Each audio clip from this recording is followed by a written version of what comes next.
This video is sponsored by Harry's.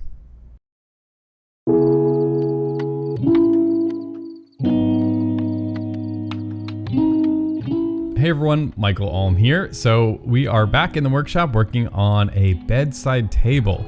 I'm building this for a client. I've got a client that wanted a Murphy bed and I wanted to do an integrated bedside table into that project. So there's a couple funky things about this project, but it certainly could be built a little bit more normally if you just wanted it as a regular bedside table. So I decided to make the case out of solid walnut, and I needed at least 1.25 inches. So I got 6/4 walnut, and I just had to mill it down. It was rough sawn, so that means that it's got bows and warps in it. And so I'm just doing a whole bunch of prep to make sure that all the sides are square and plumb to each other.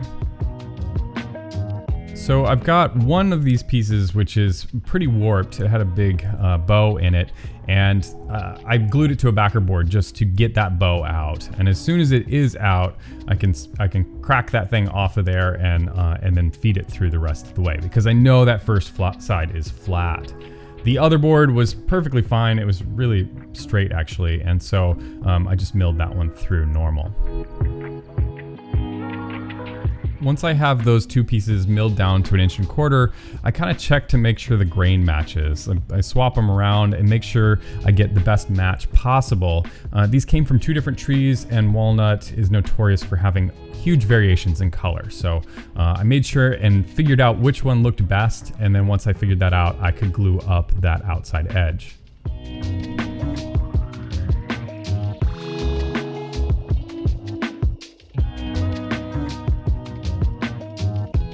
Once the glue had time enough to set, I could remove all the clamps and scrape off all that squeeze out.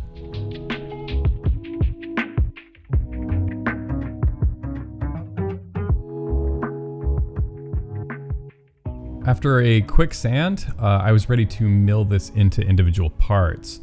This is going to be 2 of the sides of the cabinet, and so I just cut the base down, and then cutting with both ends a little bit long, I was able to cut the top out. And then I could flip the bottom over and cut out that, so I get a nice cascading grain across the whole piece. And as you can see, there's a lot of smoke, and I was really curious what was going on, but I pushed through the cut because it's a really important cut. And then you look underneath it, and I've never seen this. I like built up a little ember underneath my little blade guard. It was pretty crazy. I swept it out. The blade's not even that dull. It's a pretty new blade, but after that, it didn't smoke anymore. So 1/2 of this bedside table is being built against a wall, and it also needs a hinge in it, as well as space for the wall being slightly out of square. So I'm making part of it out of solid wood, part of it out of plywood, and I'm cutting a relief hole for a hinge. This is going to make a lot more sense in the next video, so it seems like a good time to talk about the sponsor of this week's video, and that sponsor is Harry's.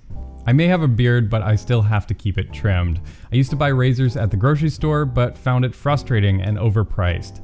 6 years ago, Harry's founders Jeff and Andy had the same issue and were tired of overpaying for over-designed razors. Their answer? Start Harry's. Harry's sent me their starter set, which includes a weighted handle with a textured rubber grip, 5-blade razor cartridge, foaming shave gel, and a travel cover to protect my blades when I'm on the move. It's an insanely good value with refills starting at only $2. Harry's manufactures their own razor blades in their own factory in Germany. It's a world-class factory that's been making blades for 99 years.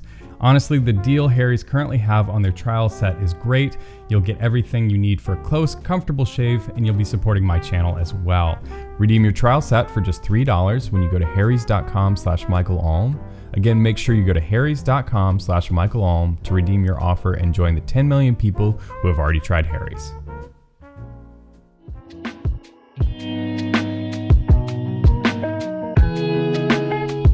So I got the hinge fitted really nicely, and I was happy with that, but it just didn't look right. It didn't look natural or intentional. So I set up my router table to have a 45-degree chamfer bit in it, and I'm really glad that I did. I think it added a lot to the design. It actually made it into a feature. Now, of course, the router bit leaves rounded corners, and I thought it would look a lot sharper if it had sharp square corners. So I drew out some lines, and with a sharp chisel, I was able to gouge out that section and get it so that it looked really nice and square.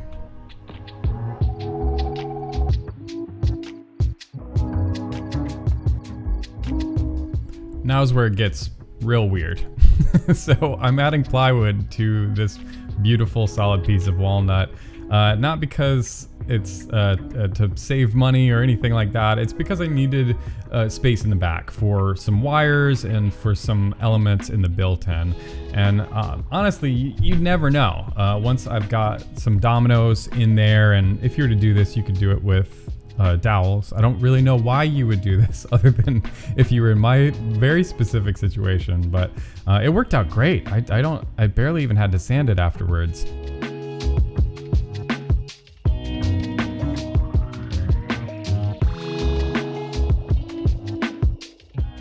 So now I'm moving on to the actual design of this thing, and the big theme that I wanted to mess around with was like inlay. And I had this idea of taking the sapwood from the walnut, so the outer rings of the tree are lighter than the heartwood, which is the inside of the tree, and adding that sapwood in as inlay. So it's still all walnut, but you have this beautiful lighter section. And I have this board that is almost all sapwood, and I've had it for years, never had anything to use it with, and this seemed like the perfect project to use it on.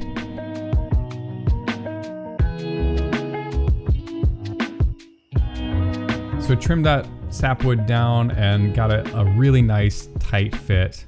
And then I went to miter the corners. In order to do that, I've got a framing sled. At some point, I'd really like to do a video on this. It's kind of a variation on David Picciuto's framing sled, but I've made a couple improvements. So I just trim it out. I trim both of these pieces nice and long so that I can cut them to fit. And the main thing is just getting that mitered edge lined up.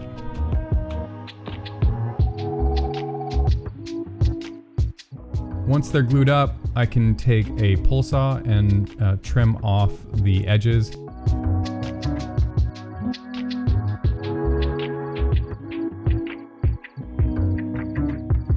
And then after that, I left it proud, and all you have to do is sand it down until it's flush. Now it's time to glue up the main body of the cabinet, and I'm going to use dominoes for this again. If you were to do this, you can use all sorts of different joinery. Dowels, I used dowels for years before I had a domino joiner. Domino joiner just speeds things up, but dowels are just as strong, and there are loads of dowel jigs out there. This was a nerve-wracking glue up, mostly because I didn't know how to clamp it. In hindsight, I might have built a fourth side for it, but I managed to get there. It was a bunch of sort of trial and error as I was going and getting things to fit. Stuff swells as you glue. It's never graceful, but I managed to pull it all together. And once I got all the clamps on, I stood it up and checked it for square. You can do that really easily by measuring from corner to corner, and I was well within tolerance. Next, I made a base out of a piece of walnut veneered plywood, and I'm just using pocket hole screws for this attachment. I like to put some spacers underneath to make sure that it stays at the same height on both sides, and then just screwed it into place.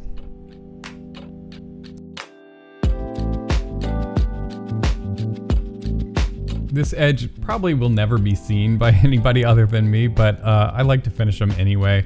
I'm just using a piece of 1/4 inch walnut as edge banding. So this is a sheet of 1/2 inch walnut veneered plywood, and I'm going to be using it for the drawer boxes. If you've seen me make drawers before, this is pretty much my go-to method.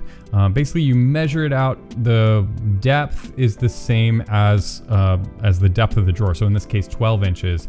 And then the face, which is supposed to be 18 inches, is actually you remove the thickness of the plywood, which would end up being 17.5 inches. And then you use a router to rabbet it out. So you're rabbeting out the sides here, and they are rabbeted out half the thickness of the material, and and the full depth of the material.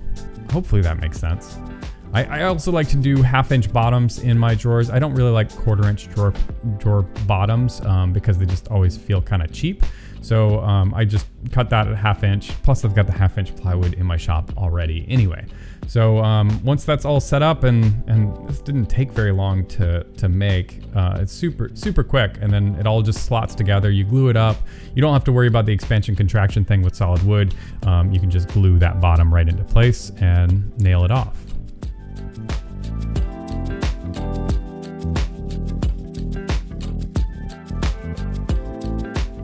Now I can make some edge banding for the drawer boxes, and I like to flip the board over and just cut it from both sides. It's a really easy way to make edge banding without messing up your push stick, without getting too close to the blade. You can make a lot of sticks really quick that way. And with this, I like to just leave it wild on one side, glue it and nail it, and then flip it over, cut it off, and then I can use that piece for another section. When it comes to the inside parts, I just mark that out and cut it on my crosscut sled. And this might actually take me like 2 or 3 tries. It doesn't happen perfect on the first go. I know it looks like that on video, but a lot of times I'll sneak up on that cut. The drawer slides that I'm using for this project are the Blum under-mounted drawer slides, and they require this little notch in the back. I'll put a link. Sean Boyd did a great video on how to install this hardware. It's a little confusing at first, but I really like it better than side-mounted drawer slides just because they hide underneath. So you cut this little notch out, and you can see these are the drawer slides, and then the body of the cabinet goes over the top. You need to allow for that when you're building the drawer box. I think you have to allow 1/2 inch underneath. So now we can move on to the fun bit, which is making the drawer faces. This is one of my favorite parts in any project, is just designing these drawer faces. And I find it's the best place to be creative when it comes to cabinet making. So I'm just gluing up a section here.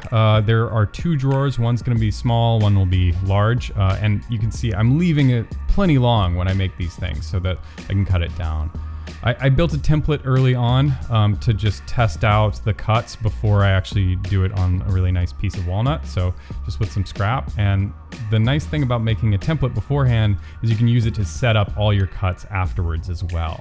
So I just got this little stop block on my fence, and every time that I need to make a new cut, I just use the template, set it up, and then I know that stop block is going to be in the exact same spot every time. So I'm never going to cut too far on one of these drawer pulls. To remove the center chunk of wood that's left in there, I just used the bandsaw. It was the easiest thing that I had to do it with, and I did this really rough. I didn't get very close to the line at all. I was hoping to use this strip sander, but as you can see, that didn't work out. So I moved on, and I realized that I had these Kutzall rasps. You guys have seen me use these before. They're super handy. They're really fast. It is doing it by hand, but with a 1, 2, 3 block, I'm able to kind of check it and make sure that it's nice and square. Just take your time if you're going to do something like this, and you can sneak up on it. So I'm setting up my saw blade to 45 degrees because this drawer front has to have some sort of pull on it. I mean, you need some place for your fingers to go. So I left that stop block in place from before, and I cut it down as far as I felt comfortable. And then I just used another pull saw to remove that extra chunk that's in there.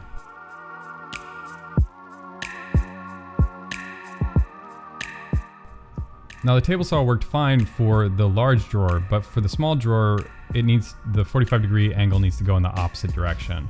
So I just used the chamfer bit that I already had installed in my router lift and cut it out that way.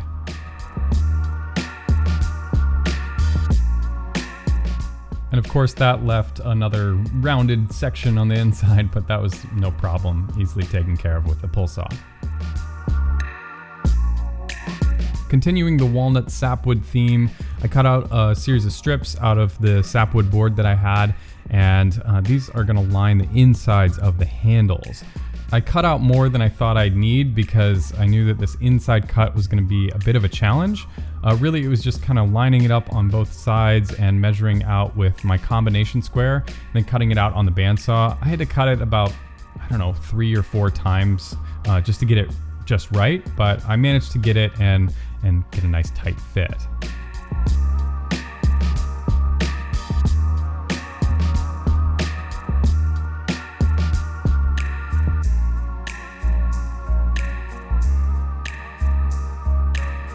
The rest of the drawer pull was pretty straightforward. All I did was basically edge band it. I used 3/4 inch strips on the non-pull side, and on the pull side I used a little piece of 1/4 inch.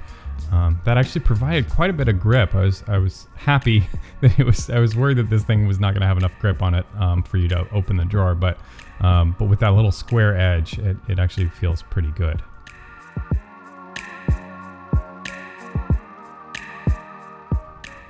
With the glue dry, I could trim off the excess and then also cut this little chunk out. This is going to be where the inlay sort of continues down the front of the drawer.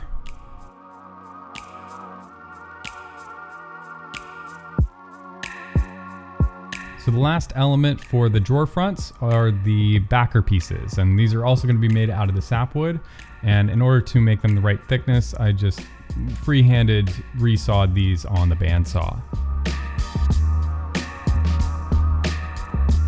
I needed one tall enough for the tallest drawer, so I ended up gluing that up, just a really basic edge glue up like I'd done on the other panels.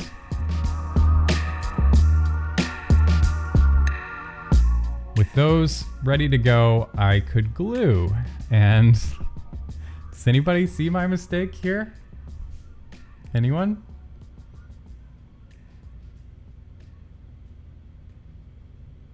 There it is.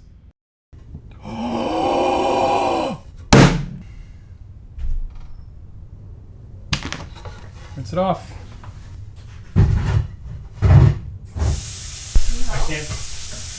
I put glue on the face.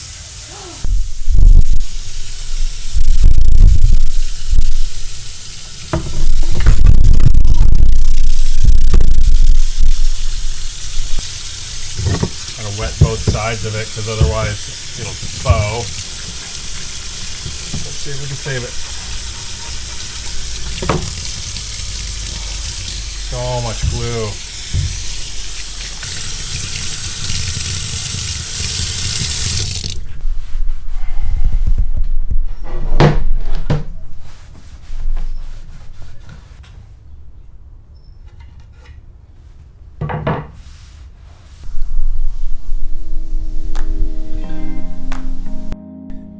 With that adrenaline rush over with, I decided to start by gluing up the smaller of the two and letting the bigger one dry.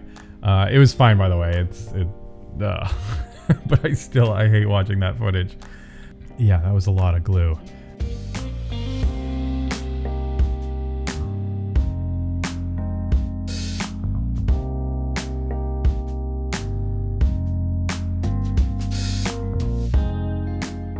The next day, I could remove all the clamps. They were nice and flat, fortunately.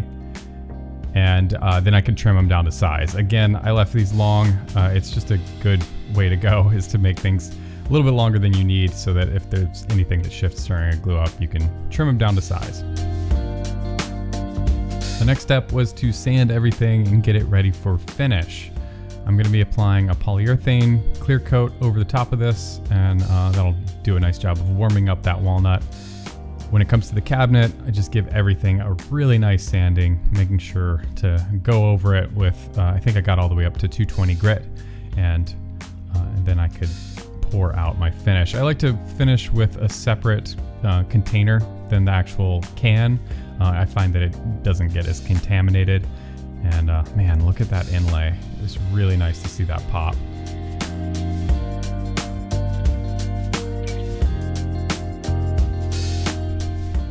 With 3 coats on the cabinet and 5 coats on the tabletop, I was ready to install the drawer hardware. The drawer hardware asks you to drill these holes in the back that lines up with some pins on the runners. And then also you want to install these clips. These clips clip the front edge, and they also provide a whole bunch of adjustments for the drawer. That drawer just slides into place, and you can see how it locks in.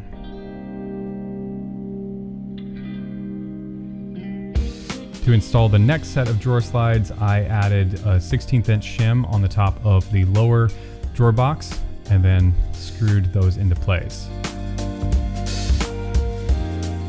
For the drawer face, I attached some of those handy shims on the edges as well, just to get that 16th inch spacing, and then I could pull the drawer out and clamp it and get it ready to be screwed in permanently.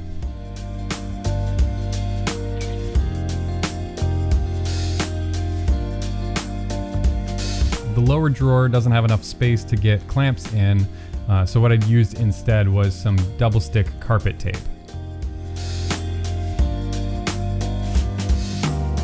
You have to be a little bit more gentle with this method, just making sure that nothing shifts around, but once you get that drawer out, you can pop a clamp on it and then screw it in just like the upper drawer.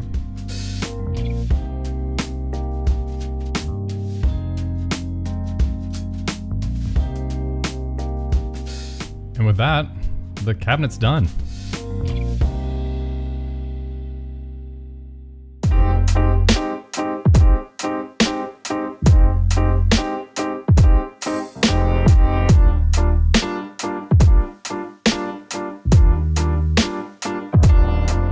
Hey everyone, thanks so much for watching, and I hope you enjoyed that build.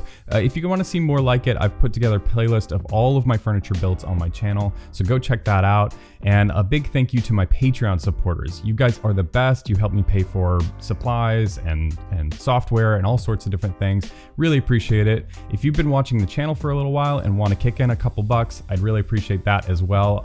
You can go check out the link in the description down below. Thanks guys, and I'll catch you on the next one. Bye.